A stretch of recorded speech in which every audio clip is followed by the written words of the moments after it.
Odysseus just can't catch a break. If this is your first time meeting him, welcome aboard. He's the famously clever Greek hero who helped end the Trojan War by hiding a bunch of angry warriors inside a wooden horse. Smart guy, right?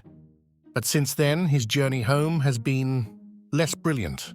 He's accidentally insulted a sea god, gotten half his crew eaten by a cyclops, lost almost all his ships to some giant cannibals, and then got blown across the ocean by a bag of wind. Literally, a bag of wind. Now what's left of his crew washes up on the island of Aeaea, home to a woman named Circe.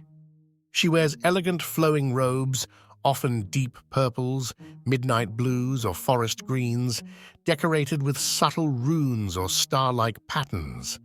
Her presence is serene but powerful, like someone who could turn you into a pig with a smile and a sip of wine. A powerful sorceress who doesn't exactly put out welcome mats. Odysseus, being a responsible leader for once, decides not to charge in. He sends a group of men to scout the island first. That group includes Eurylochus, who's basically the one crew member who always says, "This seems like a bad idea," and then watches from the bushes. The scouting party stumbles across Circe's home, an enchanted palace hidden deep in a forest. The place is magical, serene, almost dreamlike. Wild animals lounge in the yard, strangely calm and docile.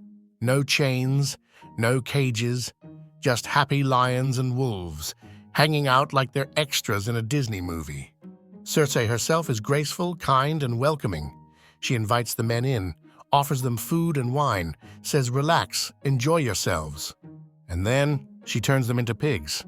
No warning, no shouting, just poof, human men oinking farm animals. Eurylochus, who stayed outside like the cautious little chicken he is, runs back to the ship, waving his arms and yelling, "So, you know how we sent in the guys? Yeah, they're pigs now." Odysseus hears this, and in true heroic fashion, grabs his sword and prepares to storm the palace.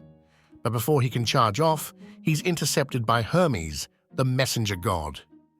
You know, winged sandals, traveler of both divine and mortal worlds, probably drinks way too much celestial coffee. Hermes says, "Okay, listen, Circe is dangerous, but here, take this herb called moly. It'll protect you from her magic. You'll still have to deal with her charm, but at least she won't turn you into a pork chop." So Odysseus heads into Circe's palace. She welcomes him, offers him food and drink, just like before. But this time, when she tries to enchant him, nothing happens. "Thanks, moly." Odysseus pulls out his sword. Circe surprisingly doesn't panic. Instead, she drops the act and says, Well, a man who resists magic, let's talk." The sword goes down. The wine comes out because, again, this is Greek mythology. Over time, Circe and Odysseus actually form a kind of relationship. She reverses the spell on his crew, turning them back into humans. She gives them shelter, food, and comfort. And they stay there for an entire year. Yep, 12 months of feasting, lounging, and probably completely forgetting what a ship even looks like. Now let's pause here for a second. Imagine you're one of Odysseus's crewmates. You've been through war, monsters, windbags, and cannibals. You finally land somewhere safe, and instead of getting back on the boat, your captain says, "Let's chill here for a while. Maybe a year." Wouldn't you subscribe to that vacation plan? Speaking of which, if you've been enjoying this video, don't wait for Hermes to show up with magic herbs. Go ahead and click like and subscribe now.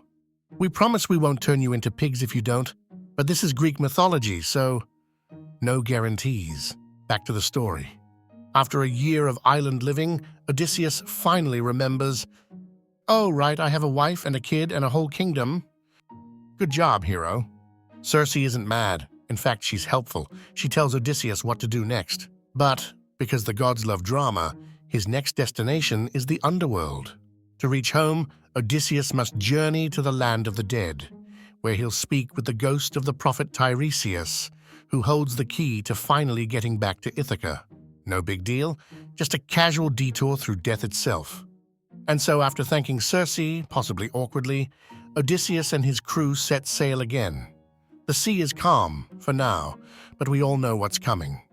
Ghosts, warnings, terrible choices. and a whole lot of yelling from the Underworld. Stick around for part 5, the land of the dead, where the ghosts of the past, and maybe some spoilers for the future, start speaking.